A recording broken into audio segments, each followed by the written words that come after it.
तो भाई आज मैंने मैथ्स के मिड टर्म एग्जाम जो मैथ्स का आपका मिड टर्म एग्जाम हुआ है उसकी आंसर शीट चेक की। 7 to 8 ही आज मैं चेक कर पाया हूँ। उसमें बहुत सारी मिस्टेक्स मुझे दिखी हैं बच्चों की। अब इन मिस्टेक्स से आपको बचना है, लेकिन सबसे पहले मैं आपको ये बता दूं कि वो मिस्टेक्स क्या हैं। और इन मिस्टेक्स को मैं ये नहीं बोल रहा कि आपको कॉन्सेप्ट्स क्लियर नहीं है कि इस वजह से मिस्टेक्स हो रही, नो नो नो। ये सभी मिस्टेक्स हैं सिली मिस्टेक्स। मतलब कहीं माइनस आना है, आप वहां प्लस लिख रहे हो, अगर प्लस आना है तो माइनस लिख रहे हो, 2 आना है तो 3 लिख रहे हो। These are all silly mistakes. मैं भी आपसे शेयर कर रहा हूं 14 मिस्टेक्स आंसर शीट्स में आपके लिए लाया हूं यहां पर। ये आंसर शीट्स के अंदर जो मिस्टेक्स हुई हैं वो मैं आपसे डिस्कस कर रहा हूं। मैं आपसे एक ही रिक्वेस्ट करता हूं, मेरे बच्चे इन मिस्टेक्स पे थोड़ा काम करो और कोशिश करो आने वाले जो एग्जाम्स हैं, स्पेशली जो आपके प्री बोर्ड्स हैं, उनमें ये मिस्टेक्स ना हो। अगर आज आज आप इसको सुधार नहीं पाए तो भैया फाइनल में बहुत प्रॉब्लम आने वाली। अगर फाइनल में ऐसा करके आगे आप अपने एंड से अच्छा पेपर करके आओगे, बहुत अच्छा हुआ, मेरे अच्छे मार्क्स आएंगे, लेकिन ये जो सिली मिस्टेक्स हो रही है अगर ये होती रही तो फाइनल में भी प्रॉब्लम हो सकती है। ठीक है, मेहनत आपने की है, खूब अच्छे से प्रैक्टिस की है, कॉन्सेप्ट्स भी आपके क्लियर हैं, पेपर अच्छा किया आपने, मन खुश हो गया जितने भी मैंने पेपर चेक किया अभी तक। ठीक है, मन खुश हो गया कि बच्चों ने प्रिपरेशन कर रखा है, बट सिली मिस्टेक्स की वजह से आपके मार्क्स कट रहे। अब इसका सोल्यूशन क्या है, सिली मिस्टेक से कैसे बचें? बच्चे इसका एक ही सोल्यूशन है कि आपको आपका जो क्वेश्चन जिसको आप अटेम्प्ट कर रहे हो उसको ध्यान से पढ़ना है यार। जो वैल्यूज आप ले रहे हो उसको ध्यान से पढ़ना है। नो डाउट एग्जाम में थोड़ा सा स्ट्रेस रहता है, जहाँ एग्जाम फोबिया भी होता है कई बच्चों को, बट रिलैक्स यार, रिलैक्स। ये लाइफ का एग्जाम नहीं है, it is just mid term exam. अगर फाइनल भी है वो भी आपकी लाइफ का एग्जाम नहीं है कि आप बस ये नहीं हुआ तो बस कुछ नहीं, ऐसा नहीं। It is just the testing.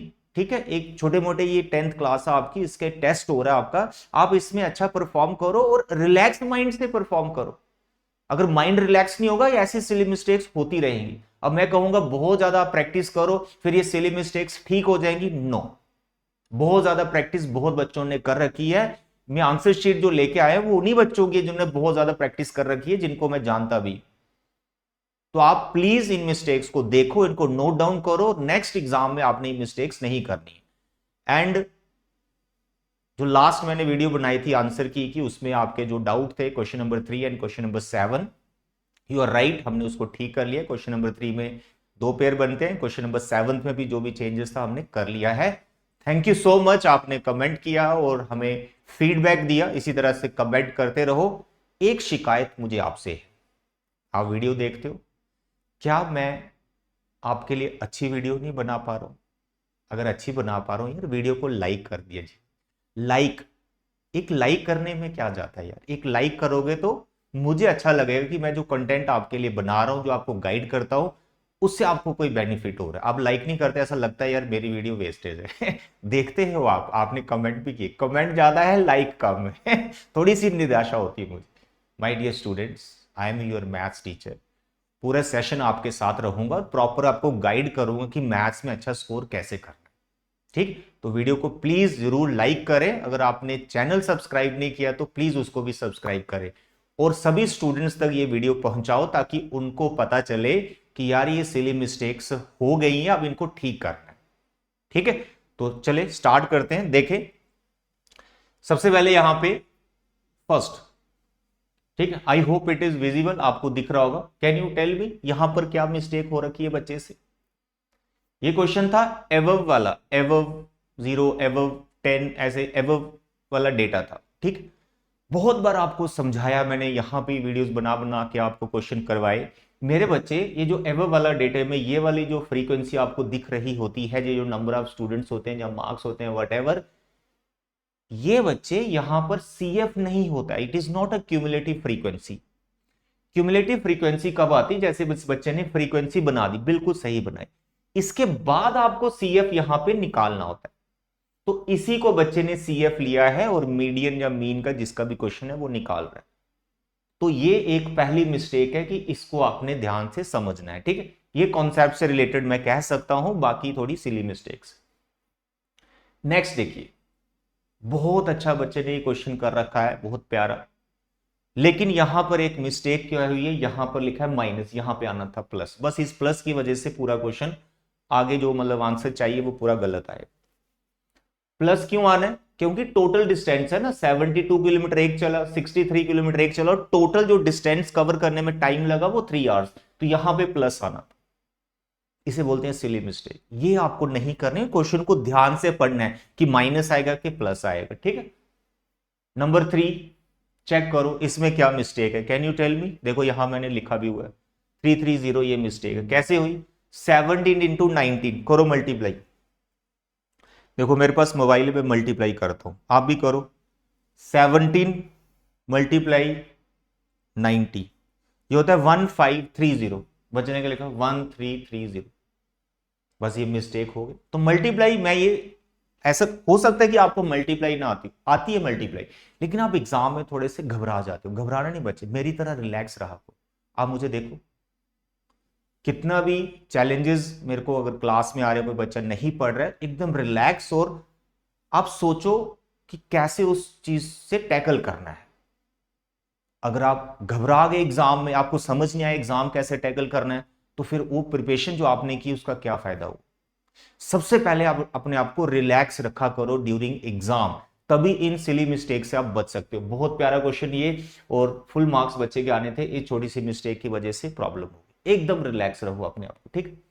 देखो ये क्वेश्चन, फिर मैंने बोला क्वेश्चन ध्यान से पढ़ना। क्वेश्चन में जो दे रखा था वो 7th टर्म लिखा हुआ था, 7th टर्म इज 22। अब बच्ची ने पढ़ा जल्दी जल्दी, तो उसमें क्या लिखा? 17th टर्म 17वीं टर्म पढ़ लिया उसको, तो उसने लिखा 16। फॉर्मूला सही है, सब कुछ सही है, लेकिन जो रीडिंग में उसने जो रीड किया वो गलत रीड कर लिया। Take care, please take care, ठीक है। This is second next mistake. अब देखो इसमें क्या मिस्टेक है, ये है मिसिंग फ्रीक्वेंसी वाला क्वेश्चन, जिसमें आपको मीडियन दिया हुआ था, मीडियन। और यार जब मीडियन हमें गिवन है, मिसिंग फ्रीक्वेंसी निकालनी है, तो मीडियन जब आपको गिवन है, तो मीडियन क्लास, उस मीडियन की हेल्प से ही आपको पता चल जाता है। जैसे इस क्वेश्चन में जो मीडियन था वो था 32.5, मीडियन क्या था? 32.5। तो मीडियन क्लास क्या होगी? वो ग्रुप जिसमें 32.5 आ रहा है। तो 32.5 कहां आ रहा है? 30 और 40 के बीच में। तो बच्चे ने मीडियन क्लास ले लिया 40 to 50 के बीच में। मैं ये कभी नहीं कहूंगा कि उसका कॉन्सेप्ट क्लियर नहीं है, उसने प्रैक्टिस कर रखी है, ये सब देखो उसने सीएफ निकाला है, कॉन्सेप्ट क्लियर है। बट यहां पर बाय मिस्टेक उसने 40 to 50 ले लिया, जबकि 32.5 इसमें फॉल करना था। तो ये थोड़ा आपको ध्यान रखना है, पूरा क्वेश्चन गलत हो गया, ठीक है। तो यहां पर देखो मीडियन क्लास 40 to 50 ले लिया, उसकी वजह से उसका एल गलत हुआ, एफ गलत हुआ, सीएफ गलत हुआ। फॉर्मूला बेशक सही लगाया, लेकिन आगे सारी कैलकुलेशन गलत हो गई। नेक्स्ट चेक करो इसमें मिस्टेक, ठीक है। अब देखो इसमें मिस्टेक क्या है, इसमें मिस्टेक क्या है, यहां पर बहुत बार आपको बताया गया। देखो इस बच्चे ने ये मीडियन क्लास सही ली है 30, ठीक है, लेकिन इसकी मिस्टेक क्या हुई है? यहां देखो फॉर्मूले में क्या होता है? माइनस होता है, और यहां तुम सी एफ लिख रहे हो। अब जो सी एफ लिख रहे हो 14 प्लस F1 वट जो भी है, तो यहां पर माइनस है ना, तो ये दोनों टर्म किसकी हो जाएंगी? माइनस की हो जाएंगी। क्लास में इधर मैंने पढ़ाते वक्त कितनी बार समझाया, जब भी दो टर्म है यहां माइनस है, इसका ब्रैकेट यूज करो। अब यहां पर F1 जो है वो माइनस नहीं किया गया है, आगे भी कैलकुलेशन देखें F जो है प्लस का ही चल रहा है, तो इस वजह से फ्रीक्वेंसी गलत निकली, ठीक। तो ये है मिस्टेक, माइनस का मिस्टेक। नेक्स्ट दिस क्वेश्चन पूरा सही किया है, एकदम बढ़िया। ए निकाला है -2, और डी जो इसका है कॉमन डिफरेंस वो है 4, वो भी सही निकाला हुआ है। लेकिन जब फॉर्मूले में वैल्यूज डालने लगे, इस डी में जहां पे 4 आना था वहां पे 2 लिख दिया है। ए को -2 सही है, डी गलत लिख दिया। क्या है? घबराहट है, यह आपकी घबराहट है जो एग्जाम में होती है। अरे यार क्या हो गया आपको? इतने अच्छे बच्चे हो आप, इतने प्यारे बच्चे हो, इतने अच्छे से आप प्रैक्टिस कर रहे हो, सारे फॉर्मूले सही लिख रहे हो, ऐसी मिस्टेक्स कैसे हो रही है आपसे? मुझे बताओ। अगर आपसे ऐसी मिस्टेक्स होती हैं, अक्सर होती हैं, आप मुझे कमेंट करके बताओ कि हमेशा पहले से हो रही हैं, ठीक। और कोई सोल्यूशन भी हम इसका निकालेंगे, बट मेन जो इसका सोल्यूशन मैं आपको बता दूं, इसका एक ही सोल्यूशन है, अपने आप को रिलैक्स रखना, एग्जाम में डीप ब्रीथ करो, ठीक है। उसके बाद पानी की बोतल साथ रखो, पानी पियो, रिलैक्स करो, उसके बाद आप क्वेश्चन अटेम्प्ट करो। रीडिंग टाइम आपको दिया जाता है, उसमें आराम से रीड करो। अरे ऐसी मिस्टेक करते हो ना, हमें दुख लगता है, एज ए टीचर, मैं आपका मैथ्स टीचर हूं, आपका पेपर चेक कर रहा हूं, मुझे पेन हो रहा है, आई फील पेन। क्यों? अरे इतनी मेहनत से हमने पढ़ाया, आपने इतनी मेहनत से पढ़ा, तो ये मिस्टेक से क्या है, पूरे मार्क्स चलेंगे। बोर्ड एग्जाम में भी ऐसा हो सकता है। उसी चीज को हमने ठीक करना है। अभी आपके पास 5 मंथ्स है, you have 5 months, October, November, December, January, Feb में एग्जाम होते हैं आपके, एंड फेब में जाके आपके एग्जाम हो। तो वी हैव सफिशिएंट टाइम, हम पूरा सिलेबस वापस रिवाइज कर सकते हैं, बार बार क्वेश्चंस की प्रैक्टिस कर सकते हैं, मॉक टेस्ट आपको दिए जाएंगे। बस रिलैक्स रखना अपने आप को एग्जाम में, फिर आपसे ऐसी कोई मिस्टेक नहीं होगी, ये ध्यान रखिएगा, ठीक है। कई बार पेपर लेंथी आ जाता है, डिफिकल्ट आ जाता है, तो फिर क्या घबरा जाएंगे, बेहोश हो जाएंगे? नहीं भाई। लाइफ में कल को कोई मुसीबत आएगी तो क्या करोगे?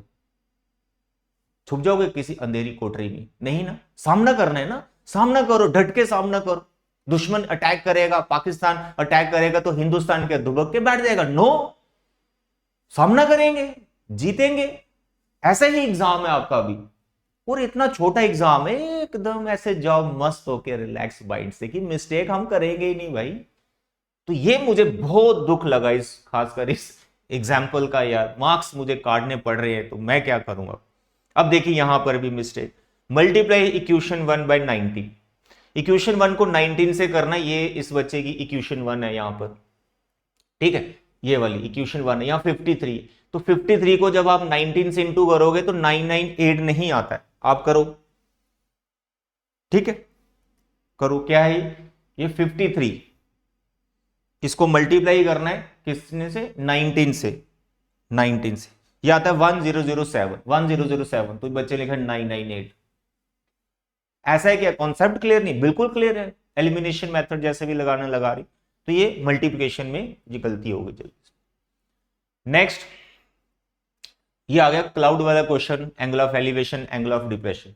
तो एंगल ऑफ डिप्रेशन बच्चे ने बनाया है 60 डिग्री का ही बनाया, ओके फाइन बनाया, लेकिन एंगल ऑफ डिप्रेशन कहां बन रहा था, यहां से किसको देख रहे थे, क्लाउड की इमेज को देख रहे। तो इमेज कहां बनती है, इमेज लेक के अंदर बनेगी। जैसे आप मिरर के सामने खड़े हो, तो आपकी इमेज का है मिरर के अंदर, कितनी अंदर, जितना डिस्टेंस आप मिरर से खड़े हो इतने ही अंदर डिस्टेंस पे आपकी इमेज बनती है, दैट यू नो। तो यहां पर जो डिप्रेशन वाला एंगल यहां से नीचे जो देखा गया, वो लेक के ऊपर देखा गया। तो ये लेक से 100 मीटर है, तो लेक के अंदर आपको एंगल बनाना था, ये लाइन ऐसे आनी थी, तो उस ट्राइंगल भी बदल जानी थी, डिस्टेंस बदल जाना था, तो ये लिया, थोड़ा हो गया प्रॉब्लम। तो टेक केयर। नेक्स्ट, ये भी बहुत बढ़िया, इस क्वेश्चन को देखकर तो मैं थोड़ी देर के लिए ऐसे ही चुपचाप बैठा रहा।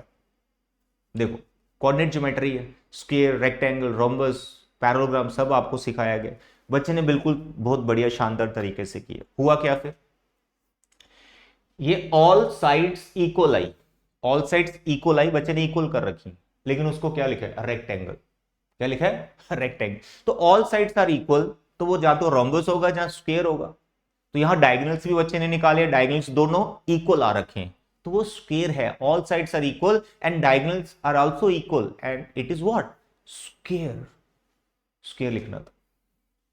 उसके बाद देखो, इसने आगे एरिया वेरिया वो जो निकालना था वो सही निकाला हुआ है, साइड इंटू साइड किया हुआ है, तो लेंथ इंटू ब्रेड्थ किया हुआ है, तो 4 इंटू 4 इज 16, वो सही निकाला हुआ, बट स्क्वायर लिखना था आपको। ये देखो बहुत भयंकर मिस्टेक हो गई। अभी एंगल ऑफ डिप्रेशन का मैं समझा रहा था, उस बच्चे ने लिया 30-60, तो यहां क्या मिलते हैं, कोई 45। अब क्वेश्चन में 45 कहीं है ही नहीं है, 45 डिग्री कहीं एंगल ही नहीं था उस क्वेश्चन के अंदर, तो बच्चे ने क्या लिया 45 डिग्री।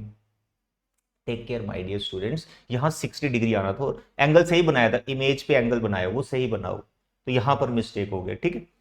नेक्स्ट देखिए, दिस इज क्वेश्चन नंबर 25, ढूंढो इसमें मिस्टेक, बड़ी खतरनाक मिस्टेक है इसमें। सब सही किए, सब मस्त एकदम किया हुआ, क्वेश्चन भी आगे ठीक किया हुआ। अब देखो यहां 30x क्या लिखा है, 30x, यहां क्या लिखा है 70y। तो x वाली टर्म और y वाली टर्म आपस में प्लस ही नहीं होती, तो आपको लिखना 30x प्लस 70y, ऐसे लिखना था। तो यहां क्या लिखा हुआ है 100x, तो बच्चे ने y को x समझ लिया गलती से, जल्दी जल्दी में, वही एग्जाम फोबिया। तो 30x 70y, 30x plus 70y लिखना था, 100x लिख दिया गया। Okay, I hope this is visible to you, ठीक। तो ये मिस्टेक्स नहीं करनी मेरे बच्चे। नेक्स्ट, हाँ ये भी बहुत भयंकर मिस्टेक है।